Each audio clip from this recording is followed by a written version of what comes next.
Shoftim. On va étudier aujourd'hui un shiur du Rav du Shem Ishmael, l'amour de Sochatchov, qu'il a donné en l'année 675. Ça fait un peu plus de 110 ans à peu près, 109 ans. Et nous allons étudier les choses au fur et à mesure parce que c'est très riche, plein d'enseignements.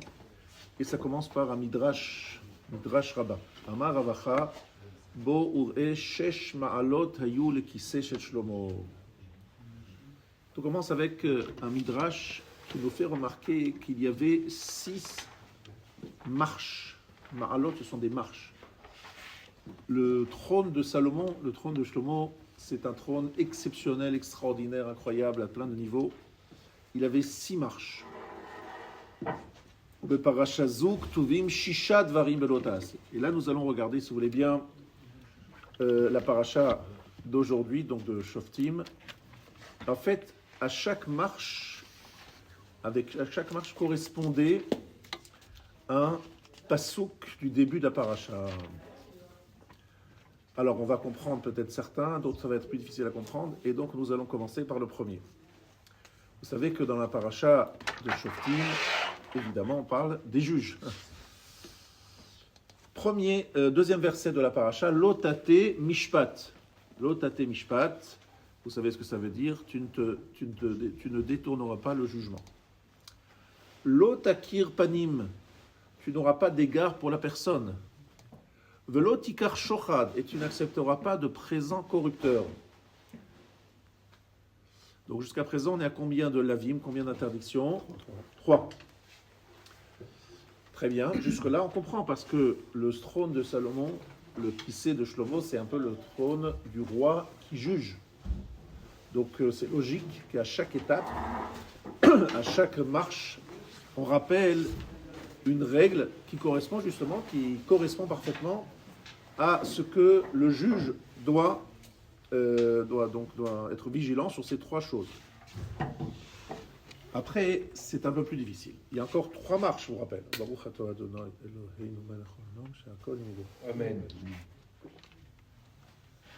3 marches. La prochaine, c'est quoi ? Après, il y a un verset qui n'est pas un lave, il n'est pas une interdiction de la Torah. Je vous le dis quand même, Tzedek Yirdof, le man tichye v'yarash tetaret asher Adonai Elohecha noten lach. Ça, c'est pas sur la marche. Ce verset-là que je viens de lire, le verset 20. Continuons. 4e marche, Lotita lecha ashera. Alors là, on ne comprend pas. Tu ne planteras pas pour toi d'arbres servant à l'idolâtrie. Quel rapport avec le roi qui monte sur ses marches ? Ensuite, Lo takim lecha matseva, et tu n'érigeras pas de stèle qu'Hachem de ton Dieu abhorre. Donc, je vous rappelle que c'est l'interdiction de faire un misbéach sous la forme d'une stèle. Un misbéach est composé de plusieurs parties, de plusieurs morceaux, de plusieurs pierres. Mais, comme le dit Rashi, Asher sané misbéach avanim veisbéach adama tziva laasot et zusana. Akadosh Baruch Hu exige, demande un autel à partir de pierre, mais pas d'une stèle. Ensuite, Shishit, le 6e, on se rappelle, Lotisbach, l'Adonai Elohecha, Shor Vaseh, Shayebomum, Kol Davara, Kitoavat, Adonai Elohechahu. Tu ne sacrifieras pas pour Hachem ton Dieu un taureau ou un agneau qui aura un défaut, toute mauvaise chose, car ceci est une abomination de Hachem ton Dieu. Alors là, vraiment, on est parti dans quelque chose qui n'a rien à voir avec le roi qui monte sur son trône, qui doit juger. Les 3 premiers, c'est logique, mais les 3 derniers, c'est complètement étonnant. Voilà en fait la question principale du Rav Shem Ishmael, et l'autre question c'est le chiffre. Pourquoi 6 ? J'ai l'impression qu'il faut absolument trouver 6, parce que si vous réfléchissez, dans la paracha de Shoftim, vous avez beaucoup d'interdictions, si vous voulez en trouver d'autres. Quoique vous allez voir que le verset d'après, le chapitre d'après, c'est tout à fait... Il n'y a pas de lave qui apparaît tout de suite, ça n'a pas de rapport, mais on aurait pu trouver dans Mishpatim, par exemple, d'autres interdictions, d'autres règles pour le juge. Je rappelle que le roi Salomon, c'était un roi qui jugeait, qui était en fait en même temps un dayan. Même David Amelech, hein, c'était des gens qui exerçaient une grande partie de leur temps, de juger le peuple. Donc, vous connaissez tous le jugement de Salomon, c'est des choses connues. Voilà ce que nous allons essayer d'expliquer aujourd'hui. Alors, sur le quatrième, qui est Asherah, l'interdiction de planter un arbre qui est destiné à l'idolâtrie, nous avons une explication facilement qui se trouve dans Sanhedrin, Daf Zain. Kol ha'ma'amid dayan she'eno hagun, keilu notea Asherah.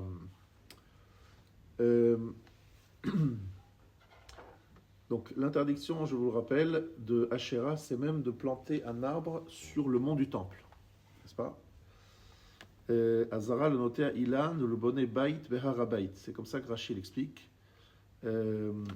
C'est donc deux explications. Il y a deux choses. Il y a le fait de faire avodah zara et il y a le fait bichlal de planter un arbre sur le mont du temple.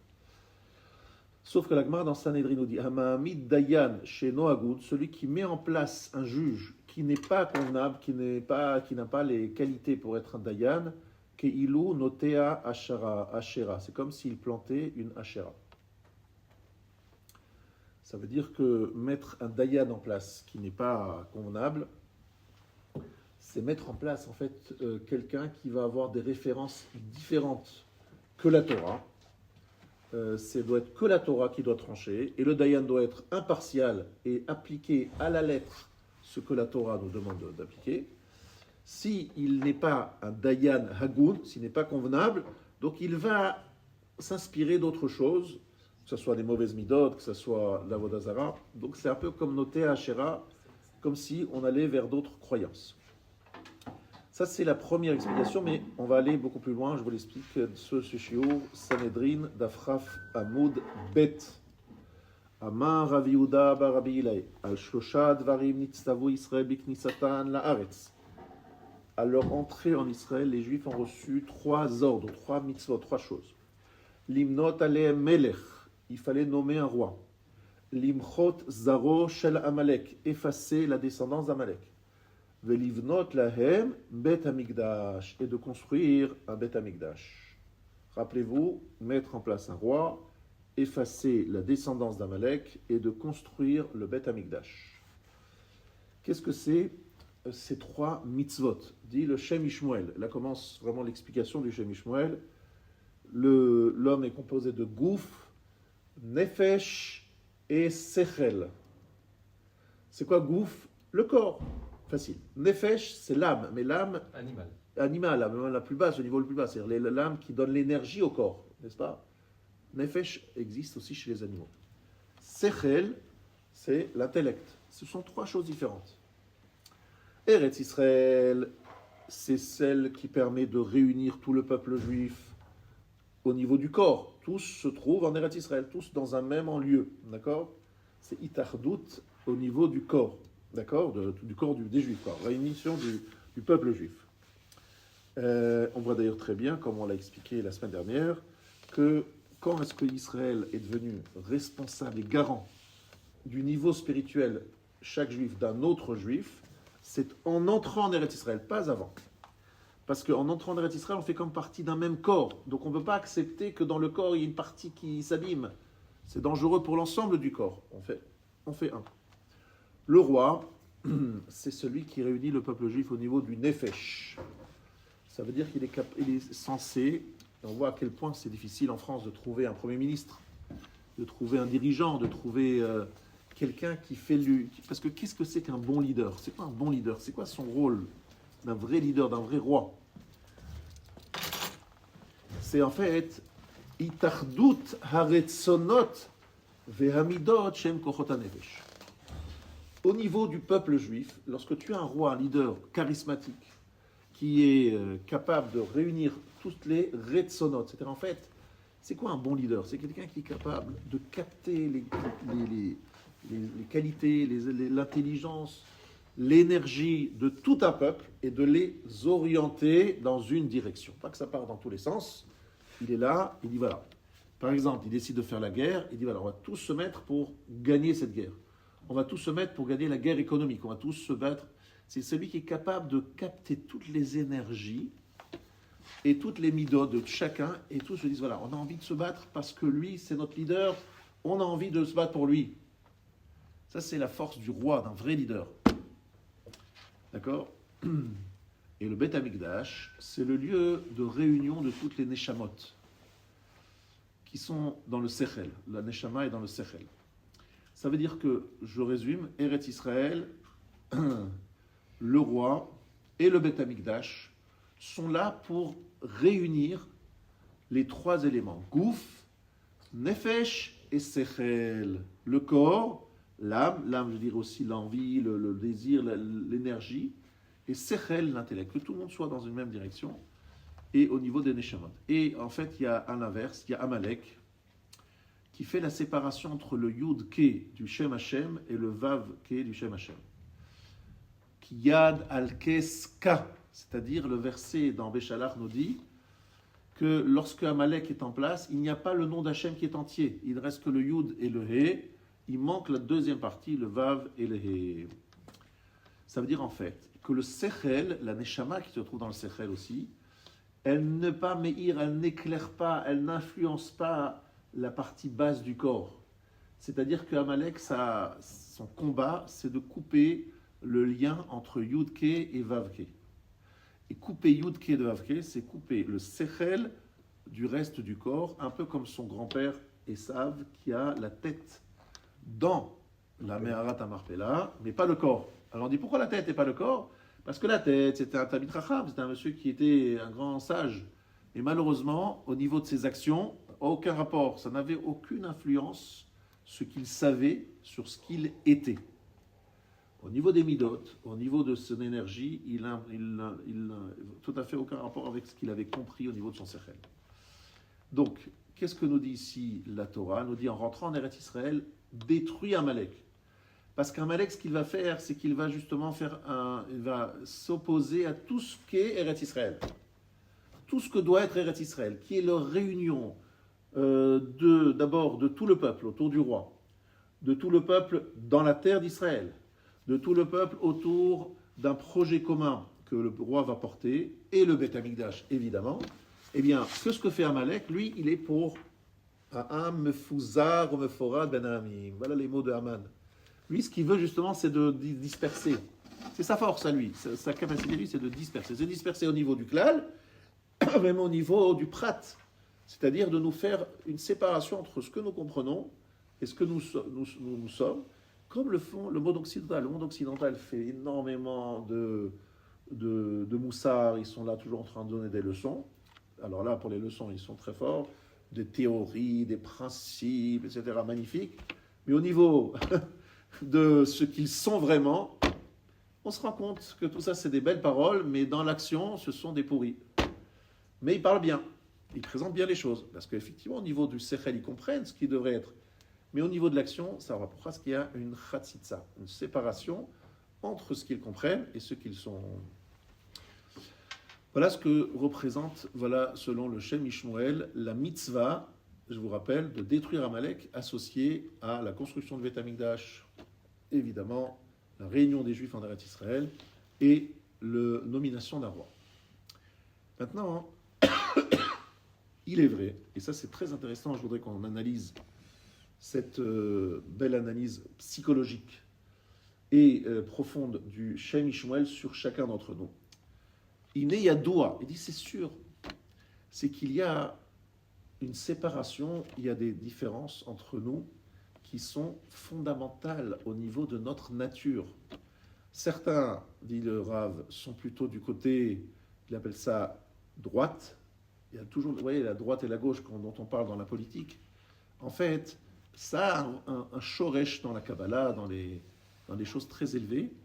La droite, c'est toujours ce qui penche plutôt vers le chesed. Et ce qui est à gauche, c'est plutôt Gevura.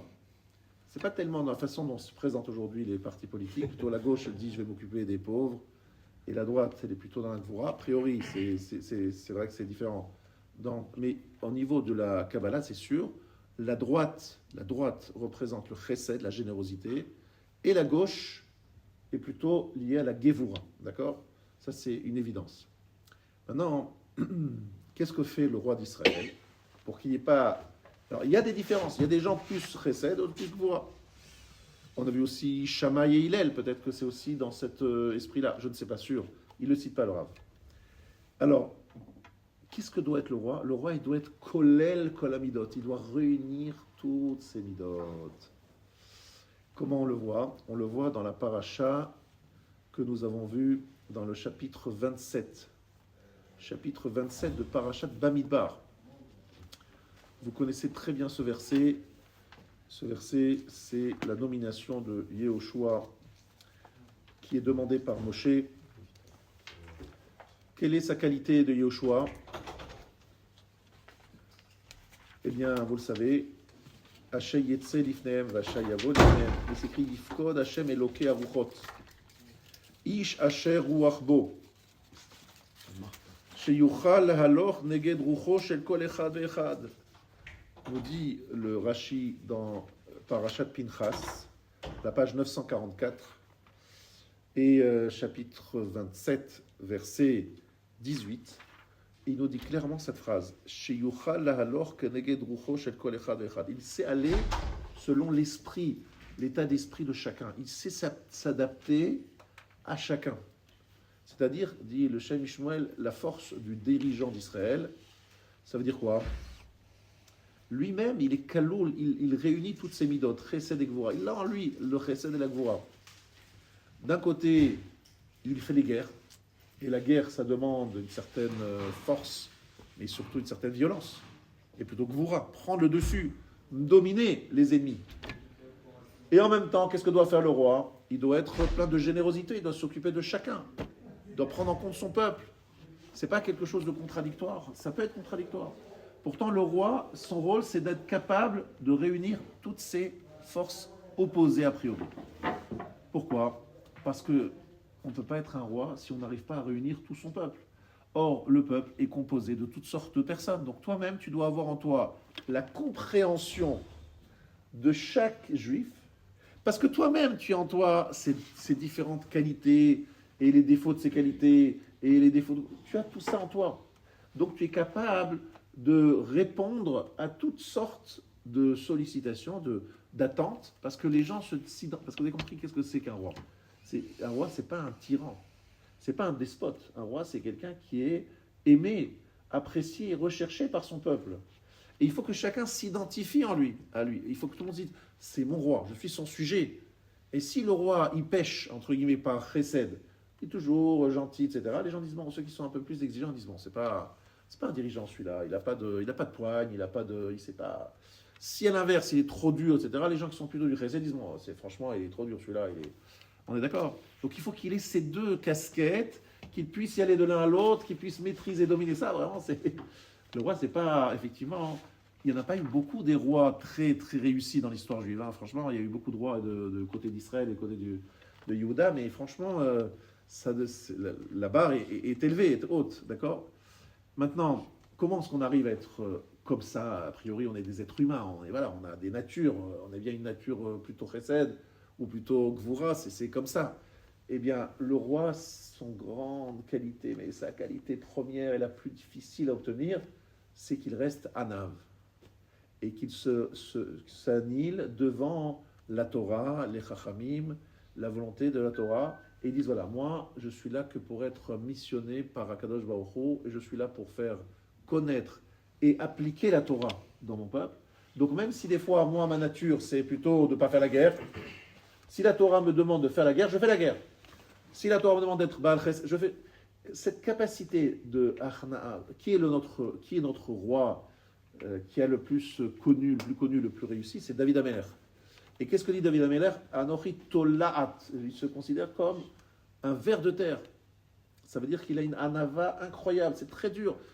Souvent les gens disent, oui, c'est un homme très humble. Mais bon, le pauvre, il n'a pas de talent, il n'a aucun talent. Vous voulez quoi? Il est en plus orgueilleux, en plus de ne pas rien avoir. C'est en plus orgueilleux. On dit qu'il était très, très discret, très, très, très humble. Je dis, bon, vous voulez... D'accord, je vais dire ça sur devant sa tombe, mais... Parce qu'il n'y a pas grand-chose à dire, mais peut-être que... pourquoi voulez-vous qu'il soit fier de quoi? Maintenant, il y a des gens qui ont beaucoup de talent. Voilà, un roi, il a du honneur et tout le monde se prosterne, machin. Et lui, être Anav, c'est dur, c'est très très dur. On voit combien la Torah, dans la paracha de Shoftim, justement, elle nous interdit trop de femmes, trop de trucs, trop de chevaux. Pourtant, il a les moyens, ça va, il a l'argent, il a ce qu'il faut. Non, non, parce qu'on sait que sinon, c'est impossible de résister. On ne se rend pas compte ce que ça veut dire le kavod. Le kavod, il tue la personne, on s'y habitue, on devient ça, s'habitue, on est vraiment, ça tue. Et donc, celui qui arrive à garder cette harna'a, ce bitoul, comme il dit, harna'a, c'est l'humilité, voilà. Eh bien, s'il a cette harna'a, et plus le roi que n'importe qui, il doit l'avoir, parce qu'il doit être celui qui est capable d'avoir toutes sortes de midotes, de mettre en place ces sortes de midotes contradictoires, pour que les Juifs disent, mais oui, c'est notre roi, ça c'est vrai, on le voit.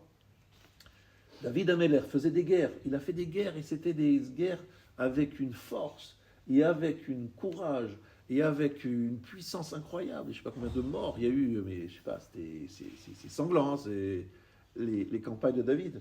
Et le même David Ameller, il s'annule complètement devant Méphibosheth. Méphibosheth, je vous rappelle toujours cette histoire, il avait mis en place le fils de Shaoul, qui lui faisait honte. Pourquoi il lui faisait honte? Parce que lorsqu'il donnait un psak halacha, il était à côté, des fois il disait à David, il y a une erreur là.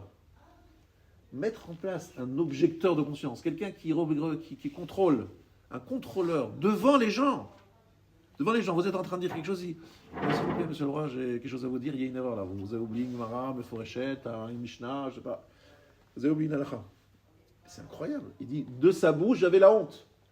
Mais David Ameller disait, moi je suis prêt à avoir honte, mais pour l'honneur d'Hachem, parce que je ne veux pas me tromper. Vous voyez, combien de rois sont capables d'avoir ce genre d'attitude? Et ça, donc, David Ameller était le roi de tout Israël. Maintenant, il y a dans le cœur 6 midotes, plus une. Ah, maintenant vous allez comprendre le secret du trône de Salomon. 6, mais 6 marches. Et qu'est-ce qu'il y a au-dessus des 6 marches? Ben, il y a le trône, lui-même. Il y a l'endroit où il s'assoit, évidemment. Et c'est quoi le 7e dimension? C'est Malchut. Et les 6, c'est les 6 sphirotes qui accèdent à Malchut. C'est pour ça qu'il y en a 6, c'est pas par hasard. À part le fait que 6, vous savez tous très bien que c'est 4 points cardinaux, plus le haut et le bas, et que en fait, ça veut dire qu'il doit être c'est ça qui est très intéressant, c'est que chaque être humain, il a 6 midotes fondamentales, plus Malchut. Chacun d'entre nous, on a 6 midotes, plus la Malchut.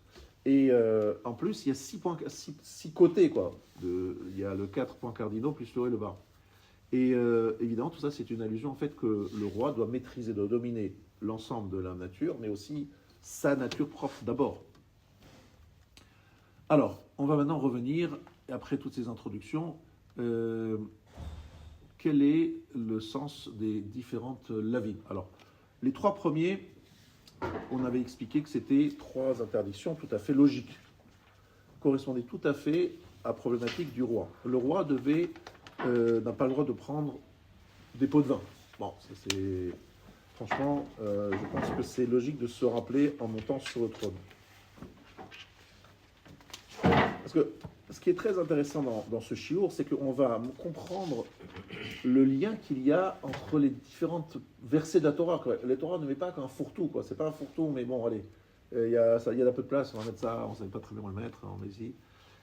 Et a priori, si vous réfléchissez, il n'y a pas trop de lien entre les 4 premiers versets et le 5e. Les 4 premiers versets, comme je vous l'ai donc cité, il y a l'otate mishpat, donc tu ne détourneras pas le jugement, tu n'auras pas d'égard pour la personne et tu n'accepteras pas de présent corrupteur. Ça veut dire qu'il ne faut pas l'otakir panim, il ne faut pas avoir des chouchous, des gens que tu dis voilà, c'est quelqu'un d'important, je vais lui faire un peu de kavod, machin. Non, devant la justice, tout le monde est égal. Tu n'as pas le droit de faire des différences entre les uns et les autres. Donc tout ça, c'est 3 interdictions logiques, tout à fait logiques. Tzedek, tirdov, jusque-là, ça va. Puis après, l'otita lecha sherakoletz, interdiction de planter un arbre d'idolâtrie. L'otakim lecha matzeva, l'otisbar la chanson. C'est des interdictions qui n'ont a priori rien à voir avec les règles du juge. Et pourtant, ce sont des versets qui sont écrits sur les 3 dernières marches du trône de Shlomo. Voilà la question que nous avons posée, je vous rappelle, au début. Et là, maintenant, nous allons y répondre. Alors, première chose, nous allons commencer à parler l'interdiction d'avoir un misbéach en matseva. C'est-à-dire, matseva, c'est une pierre, une stèle en fait. Alors que le misbéach recommandé par la Torah, c'est un misbéach composé de plusieurs pierres. Vous savez tous qu'Eliyahu Hanavi, Vaikar Shtem Esre Avanim, lorsqu'il a fait sur le mont Carmel, ce qu'il a fait, il a réuni 12 pierres. Pourquoi 12? Comme les tribus des fils de Yaakov. Et de là, il a créé un misbéach Beshem Hashem. Alors que Matseva, c'est Even Achat, c'est une seule pierre. La différence est très simple, c'est que Matseva, elle correspondait très bien aux Avot, qui étaient des êtres uniques, voilà. Alors qu'à l'époque, on passe maintenant au Shvatim, on est obligé de réunir les 12 et d'en faire un. On sait tous la symbolique de Echad qui est 13, c'est-à-dire le 1 qui réunit les 12. Donc en fait, c'est la capacité de réunir 12. C'est aussi la même chose, le 12 est un chiffre emblématique de notre vie sur Terre, puisqu'il y a les 12 mois et les 12 heures du jour et 12 heures de la nuit. Donc on retrouve cette problématique de donner à notre année et à notre journée une direction unique, en leur lui donnant un seul but. Je suis serviteur d'Hachem. Alors je travaille, mais je travaille pour gagner de l'argent, et pourquoi je gagne de l'argent? Pour servir Hachem d'une façon ou d'une autre. Tout ça, c'est une symbolique que vous connaissez. Alors, Matseva Haïta Ahuva Bimeavot. Comme le Midrash nous dit, comme la Gemara nous dit, c'était quelque chose de très... Attends, Hachem, il aimait les Matsevot des Avot. Il a aimé, il a apprécié que les Avot lui apportent des sacrifices sur les Matsevot, sur les stèles. Mais pourquoi? Parce qu'ils étaient des Yechidim, ils étaient seuls face à Hachem. Il n'y avait pas encore de peuple. Maintenant, ça ne correspond pas du tout au roi. Parce que qu'est-ce que doit faire le roi? Le roi, justement, c'est la capacité de réunir, d'accord, et pas d'être seul. Parce que l'erreur d'un roi, c'est quoi? De se dire, bon, moi, représente tout le peuple juif, donc je fais perso, j'emmène une matseva, c'est-à-dire je suis moi face à mon Dieu, et j'interviens. Non, tu ne dois à aucun moment oublier que tu es le roi de tout le peuple juif. Donc si tu amènes une matseva, ça veut dire que tu te prends comme les Avot, tu as oublié qu'il y a un peuple maintenant, ça y est. Le roi doit réunir. C'est ça ta force, ta capacité de réunir le clan d'Israël. Donc amener une matseva, c'est répéter ce qui se passait à l'époque des Avot, où il y avait des êtres uniques, alors que maintenant il y a un peuple. Et ça ne va pas du tout. Et en plus, en tant que roi, c'est gravissime. Tu n'es pas du tout dans la logique du roi. Puisque le roi, sa force, c'est justement non pas de se mettre en avant, parce que tout le problème du roi, c'est justement l'orgueil. Or, amener une matseva, c'est une forme d'orgueil. Moi, je suis face à Hachem. Non, toi, tu es le représentant de tout un peuple. Je pense que ça, c'est assez facile. Et vous rappelez aussi qu'il y a 6 jours dans l'année, dans la semaine, arrive après le Shabbat. Le Shabbat, on a un statut de Bnei Melachim, puisque le Shabbat, on ne travaille pas. Pourquoi on ne travaille pas? Parce qu'on est les fils de roi, ça y est. On est dispensé de travailler. 6 jours où on monte, et puis arrive le Shabbat, qui est le jour de la Malchut, Yom Echad, le jour de la Achdout, le jour justement où on accède au Kissé. Kissé Ameler, c'est qu'Akadosh Baruch Hu nous invite à sa table, comme j'ai répété plusieurs fois. Et donc, on a un certain statut de Bnei Melachim. J'ai dit que chaque table de chaque juif dans sa maison, il est le prolongement de la table dressée dans le ciel. Et c'est comme si Hachem nous invitait à sa table. Il dit, vous êtes des rois, vous êtes des fils de rois, vous êtes des princes. Donc vous avez droit Donc vous vivez comme des rois. On dépense sans compter pour les dépenses de Shabbat. On peut faire vivre au-dessus de ses moyens pour Shabbat. On a une table magnifique avec des beaux objets. On veut honorer Shabbat parce que Shabbat, nous, on a un statut de Menachim. C'est le 7e jour de la semaine et Hachem nous donne ce statut. Maintenant, vous le savez peut-être pas, mais parmi les miracles de parce que ce trône, il avait plusieurs forces à l'époque, c'était pas évident du tout. Vous savez qu'il y avait, en mettant le pied sur la marche, il y avait des lions des deux côtés, et les lions proclamaient, disaient les versets que je viens de dire. C'est-à-dire que les versets étaient prononcés par les lions chaque fois qu'ils posaient la main sur une marche. Alors aujourd'hui, c'est facile. À l'époque, c'est très fort. Je ne sais pas très bien comment il s'y prenait, mais voilà ce qui est écrit ici. Chaque fois qu'il mettait la main le pied sur une marche, il y avait donc les lions qui disaient ça. Alors, des lions en or. Oui, c'est pas des lions de chair de sang. C'est des lions qui étaient, oui, je vais pas préciser. C'était des statues, en fait. C'était des lions en or qui étaient sur les deux côtés. Et il faut voir que d'abord son trône, c'était une chose extraordinaire. C'est fait à base aussi d'éléphants, là. Pardon ? L'ivoire, exactement, en ivoire. C'était un truc de folie. C'est pour ça que Achashverosh, vous savez, vous avez tous entendu parler qu'Achashverosh, il a voulu reproduire ce trône, et il l'a fait à Shushan. Et puis il ne pouvait plus déplacer le trône parce qu'il était trop fragile. Donc il a dû déplacer sa capitale autour du trône qu'il avait construit ailleurs. Bref, ça je vous rappelle ce midrash qu'on avait cité il y a longtemps. Alors, donc là maintenant on a expliqué un premier verset. Maintenant, Lo tate mishpat shayar bechol ish va'ish sheye shokel et kol ma'asa b'mishpat emet velo yonet atzmo. Alors on reprend même les versets qu'on comprend déjà. Lo tate mishpat, il faut comprendre que lorsque vous lisez la paracha de Shoftim, vous devez vous dire que c'est toujours la paracha qui commence le mois d'Elul. Toujours chez Shoftim, c'est la première paracha du mois d'Elul. Et le début de Shoftim Beshotrim Titen Lecha Bechol She'arecha, mais des juges et des flics, quoi, en fait, des policiers, à toutes tes portes. De quelles portes il s'agit? C'est les 5 sens. Les 5 sens. Tout ce qui nous permet d'appréhender le monde matériel, il faut qu'on mette au mois d'Elul des juges et des flics pour pouvoir se préserver des influences négatives, en particulier à ce moment-là. Donc vous voyez, c'est une belle allusion. Et donc, l'otate mishpat, c'est vrai pour un juge, mais c'est vrai aussi au niveau individuel. De ne pas se faire avoir, de ne pas être trompé. L'otate mishpat, on a tous des négiot, c'est-à-dire on a envie de voir des choses, on est aveuglé par nos midot. L'otate mishpat, ça c'est chacun d'entre nous. Et chacun doit faire un mishpat emet.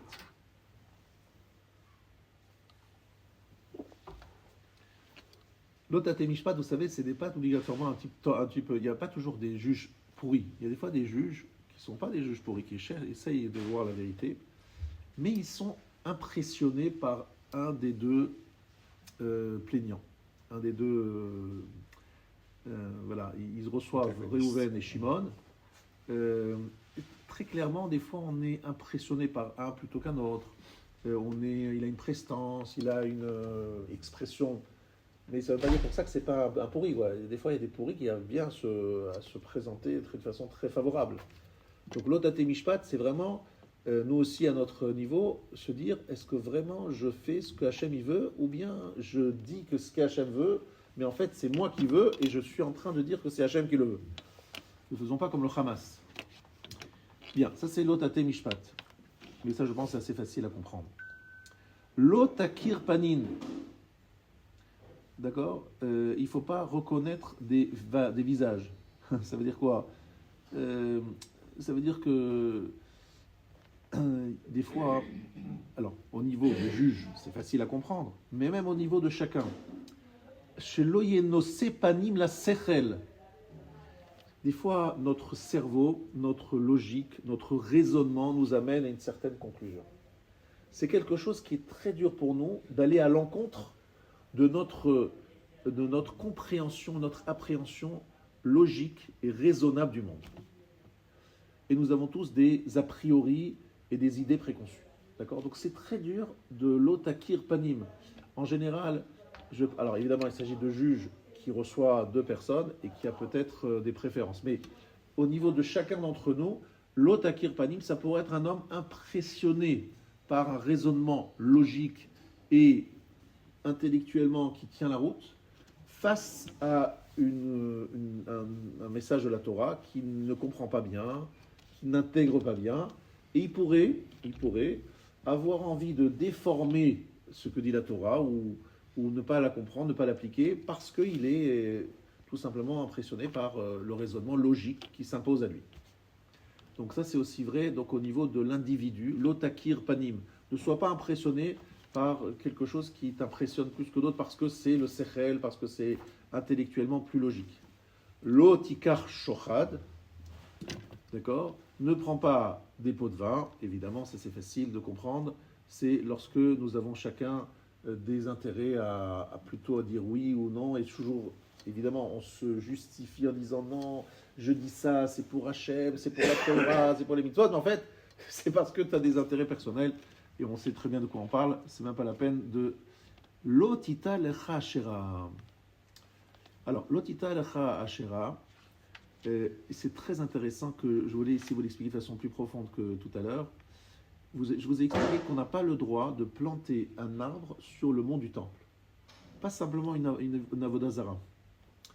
Mais ici, ce que le Rav nous dit, c'est l'otita lecha ashera. Même la première compréhension, l'interdiction de planter un arbre destiné à l'idolâtrie, ils avaient des arbres qui servent.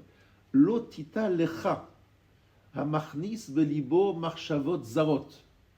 Celui qui fait rentrer dans son cœur des pensées étrangères, ou beshat Torah ou tfila. Et si ces pensées étrangères sont là au moment où il étudie, au moment où il prie, areu que noté à Ashera etzel misbeach. J'ai beaucoup aimé ça, parce que ça veut dire que tu vas planter une Ashera à côté du misbeach. Il y a un problème très particulier de faire cohabiter le misbeach, qui est un lieu pour servir Hachem, avec une Ashera qui est en fait une idole. Les faire cohabiter, c'est ça l'interdiction spécifique ici. Il traduit ça au niveau individuel à quelqu'un qui est en train de faire cette fila. Il fait cette fila, donc c'est le moment où il se consacre à Hachem. Et au même moment où il est en train de faire cette fila, il fait rentrer des pensées étrangères. Et là, il fait cohabiter, au moment où il se présente devant Hachem, parce que c'est ça la Hamida, c'est ça la Shemona Esrei, c'est ça la tfila. Il fait cohabiter deux choses, ses pensées envers Hachem et des pensées étrangères. Et là, c'est un problème encore plus grave, parce qu'il est devant Hachem. À ce moment-là, chasse toutes ces pensées. Si tu arrives, tu t'arrêtes, tu les chasses. Il ne faut pas planter une Asherah à côté du misbéach. Je trouvais ça une belle image par rapport à celui qui est en train de prier ou d'étudier. Quand tu dis pensée étrangère, là, c'est que Avodah Zarah. Alors, ou c'est tout? Marshavot Zarot, c'est tout. Ça veut dire qu'on sait très bien que pendant la tfila, on est censé n'avoir aucune pensée autre que celle de la tfila. On est tous des êtres humains, on sait combien c'est difficile, mais en tout cas, il faut tout faire pour les chasser à ce moment-là. Après, Marshavot Zarot, ça implique beaucoup de choses. Il peut y avoir simplement te remémorer ce que tu as fait pendant les vacances et les belles plages que tu as vues. Mais il y a des choses plus graves. Ça pourrait être de penser à des femmes, penser à des choses contraires à la Torah. Mais même sans penser à ça, même sans arriver à ce genre de pensée interdite, il y a le fait de mettre une marshava zara, quelque chose d'étranger qui n'a rien à faire avec la Torah. Donc s'il ne faut pas les faire cohabiter, il faut la chasser. Mais Asherah, c'est interdit depuis longtemps. Asherah, c'est interdit depuis longtemps. Donc là, c'est sous la forme plutôt d'un remède. Tu vois, on parle plutôt d'une allusion. C'est pas. Tu as raison. L'otita lecha Asherah, c'est vraiment une interdiction. Deux choses, j'ai dit. L'interdiction de planter un arbre, peu importe où. Mais ici, les mots qui sont utilisés, l'otita lecha Asherah, connaissent etzel misbach, à côté du misbéach. C'est ça qui était intéressant. Pourquoi on ajoute à côté du misbéach? C'est que même si c'est pas une avodah zara, c'est juste un arbre que tu plantes, c'est interdit. Mais Asherah, c'est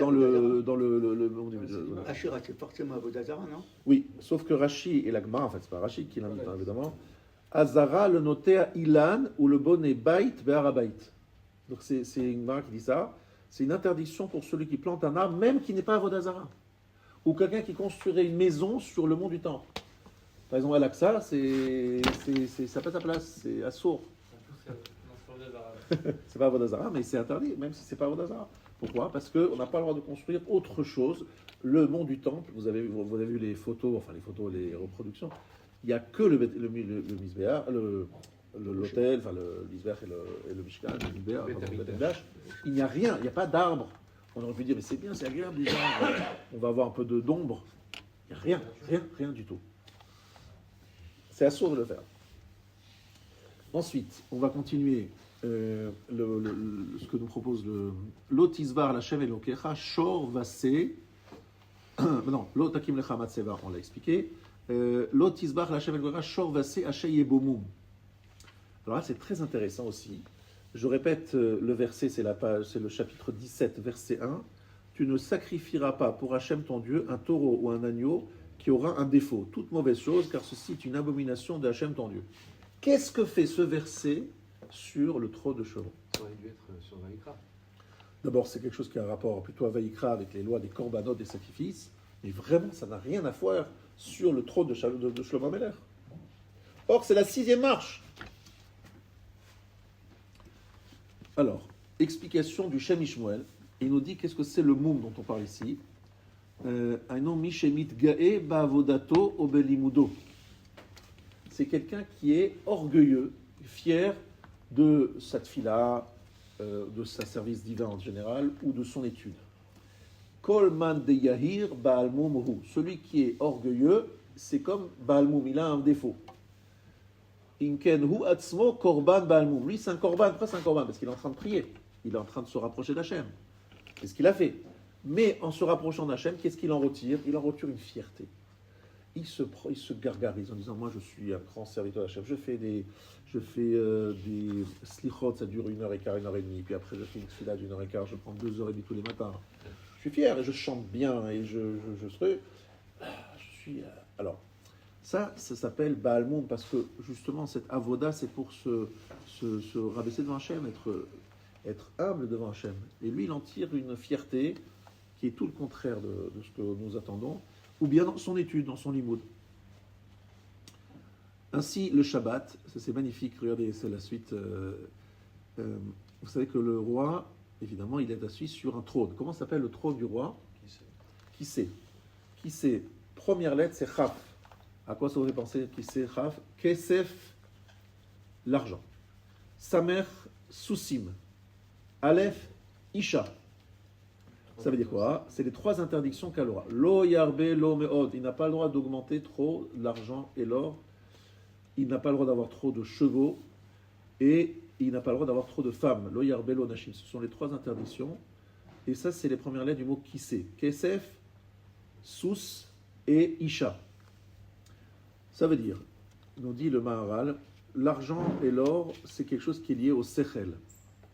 Parce que c'est écrit Bechol Evavcha, ou Bechol Nafshecha, ou Bechol Meodecha, de tout ton cœur, de toute ton âme et de tous tes moyens. C'est ce que nous avons dit au début du shiur. Il y a le gouf, le corps, Nefesh, l'âme, mais l'âme dans le sens de l'énergie vitale, Sechel, l'intellect et la Neshama. Donc ici, Bechol Meodecha, de tous ton moyens, c'est Sechel. Ça veut dire qu'en fait, qu'est-ce qui nous attire vers l'argent? Qu'est-ce qui nous attire vers l'argent? Je vous pose une question. Quel est le sens qui nous attire vers l'argent? Est-ce que c'est... Alors, c'est dans la tête. C'est au niveau de la tête qu'on est attiré par l'argent. C'est difficile à comprendre. Pourquoi quelqu'un a tellement besoin d'avoir tellement d'argent? À quoi ça sert d'avoir beaucoup d'argent? Quelqu'un qui a largement de quoi vivre. Vous avez compris un jour pourquoi il a tellement envie d'avoir encore plus? C'est vrai que c'est difficile à comprendre. À quoi ça sert? C'est juste à se rajouter des soucis. Tu as vendu ta boîte, tu as gagné quelques millions d'euros, tu les places, un placement certain, et après, tu vis tranquillement. L'être humain, il est toujours lahout acharamaman. Il a besoin d'avoir, il a 100, il veut 200, il a 200, il veut 400, il a 400, il veut 800. Il faut comprendre pourquoi, d'où ça vient. Et ça, c'est le sechel haenoshi. C'est le cerveau, c'est dans le sechel que se passe cette chose difficile à comprendre, mais il y a une explication à ça. Hein. L'explication à ça, c'est quelqu'un qui me l'a expliqué. Un jour, il m'a dit, j'ai demandé à quelqu'un qui avait effectivement vendu sa boîte et qui se relançait dans les affaires. Je lui ai dit, mais pourquoi tu te relances dans les affaires? Tu as de quoi vivre. Il m'a dit quelque chose de très intéressant. Il m'a dit, je travaille parce que je veux valoriser mon temps. Je lui ai dit, que ça veut dire? Il dit, voilà. Là, je vais travailler pendant 6 mois, 1 an, et je vais gagner 3 millions d'euros. J'en ai pas besoin. Je dis, ah bon, très bien, il n'a pas besoin de 3 millions d'euros. Alors pourquoi tu le fais? Il dit parce que les 3 millions valorisent le travail que j'ai fait pendant 6 mois. Vous les rabbins, vous dites, étudie la Torah, fais des mitzvot, tu auras droit au lamaba. Alors c'est vrai, je veux bien croire que j'aurai au lamaba, mais moi j'ai besoin de sentir vraiment que ce que je fais, j'ai besoin de le voir, quoi, que ça a de valeur. Et là, lorsque je reçois de l'argent, je dis, ah, j'ai fait quelque chose, j'étais capable de faire de l'argent. C'est très intéressant de dire que les Américains, ce qu'ils veulent, c'est pas tellement d'avoir de l'argent, mais d'être un créateur d'argent. Make money, comme ils disent. Donc c'est pour ça qu'ils peuvent donner beaucoup d'argent, assez facilement, parce que eux, ce qui compte pour eux, c'est pas d'en avoir, c'est d'être capable d'en refaire au contraire. Ils vont donner beaucoup pour prouver qu'ils sont capables de refaire encore de l'argent. Vous voyez ce que je veux dire? C'est très intéressant comme approche. Bon. Ensuite, le roi ne doit pas évidemment être attaché à l'argent, donc il ne doit pas avoir trop d'argent.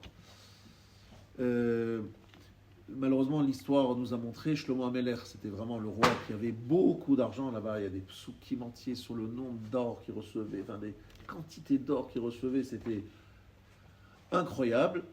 Combien il a eu de chevaux, beaucoup de femmes. Et malheureusement, alors qu'il était le plus sage de tous les hommes et qu'il a eu la prophétie, Hachem lui a parlé, etc. Qu'est-ce que dit la Torah? Qu'est-ce que dit le Nar? Eh bien, les femmes ont détourné son cœur. Alors, Chaz v'Shalom, il n'a jamais fait Avodah Zarah lui-même, jamais. Mais il a laissé faire certaines femmes qui avaient des cultes idolâtres, donc dans son palais, autour de son palais, enfin en tout cas autour de Yerushalayim. Et ça, il a laissé faire, et ça lui a coûté très très cher, surtout à son fils, qui a perdu toute la royauté, à part Yehuda et Binyamin. Donc c'est vraiment un message, on n'arrive pas, on ne peut pas résister, c'est plus fort que nous. Même si on est le plus sage de tous les hommes, on ne peut pas tenir, c'est incroyable. Alors, les chevaux, évidemment, c'est la notion de nefesh, c'est la force, la puissance.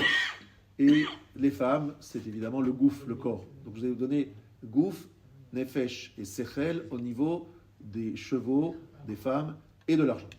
Et donc, ça veut dire que le roi a l'obligation justement de dominer ces trois problématiques, gouf, nefesh et sechel, en faisant attention de réduire justement le nombre de chevaux, le nombre d'argent et d'or, et la quantité d'or et d'argent, et les femmes. Donc tout ça, c'est pour arriver à la fin de mon shiur et conclure mon shiur. Qu'est-ce que nous avons appris? Nous avons appris que lorsqu'il montait sur le trône, Shlomo Ameler recevait du moussar, en fait, c'était du moussar. Attention, ne fais pas ci, attention, ne fais pas ça. Il avait 6 marches, et ces 6 marches, c'était 6, à chaque fois, les lions qui répétaient ces versets-là. Et je crois même qu'ils étaient inscrits des versets sur chaque marche. Et donc il montait et chaque fois on lui répétait attention, attention.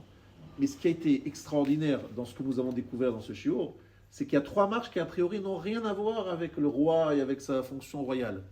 Et on a expliqué qu'en fait à travers ces interdictions, il y avait des vrais messages. Ne pas associer des marchavot zarot au milieu du misbéach. Être capable de chasser lorsque tu es dans ta avodat Hashem, de garder et d'être concentré. Ne pas associer des choses étrangères. L'otakim lechamat-seva, ne sois pas perso, ne parle pas de perso. Tu es le roi, tu dois tout simplement parler au nom du peuple juif. Ne fais pas une stèle, prends un misbéach et qu'il n'y ait pas de moum, ne deviens pas orgueilleux même de ta avodat Hashem. C'est-à-dire que les 3 dernières marches, ce sont des conseils dans sa avodat Hashem. C'est ça qui est intéressant. Les 3 premières marches, ce sont des conseils en tant que roi, lorsqu'il rend la justice. Mais les 3 dernières marches, ce sont des conseils de quelqu'un qui sert Hachem. Au moment où il fait le service divin, on lui dit attention, n'aie pas de pensée étrangère à ce moment-là, ne mélange pas. Lorsque tu fais un autel, fais un autel avec plusieurs pierres. Attention, n'aie pas de moum, c'est-à-dire ne sois pas fier de ta avodat Hachem. On lui donne des règles dans sa service divin pour le protéger et faire en sorte que ce service divin, ce avodat Hachem, reste pur. Parce que pour se protéger dans une situation d'opulence et de puissance que représente le roi, il faut que sa avodat Hashem elle soit particulièrement, on va dire, efficace et pure pour le protéger des dangers que représente le mot kissé. Kesef, Sous, Isha. D'accord? Il faut qu'ils puissent se... Et les rois de l'époque, toute leur puissance, justement, c'était combien d'argent il avait, combien de femmes et combien de chevaux. Exactement. Pourtant, la Torah avait été donnée. Et voilà, la Torah a été donnée, mais c'est... Non, encore une fois, ça c'est une dérive. Mais la Torah avait dit, attention, faites attention à tout ça, mais tous les rois du monde, je parle maintenant. Non, d'accord, mais le roi David et le roi Salomon... Alors, David, non. Mechila, David, non. David, non, je suis pas d'accord. David, il a gardé, il a été... D'ailleurs, c'est la Torah qui le dit, clairement, le Nach le dit, David Amelech, il a tout gardé et préservé. Et il y a une fois où il a eu une dérive avec la Bathsheba, il a fait une teshuva complète, il a payé très cher, et il a été pardonné. Même ça, tu vois, on lui a pas dit bon c'est pas grave, il s'est bien conduit. Non, tous les défauts, il les a payés cher. Mais il a fait tchouva. Mais ça, c'est David, il n'y a rien à dire. Shlomo, il a lui-même rien fait, mais il a laissé faire certaines femmes et il l'a payé très très cher. Un Shabbat Shalom à tous. Pourquoi il y a qu'il est arrivé à une stade où c'est plus la peine de respecter, non?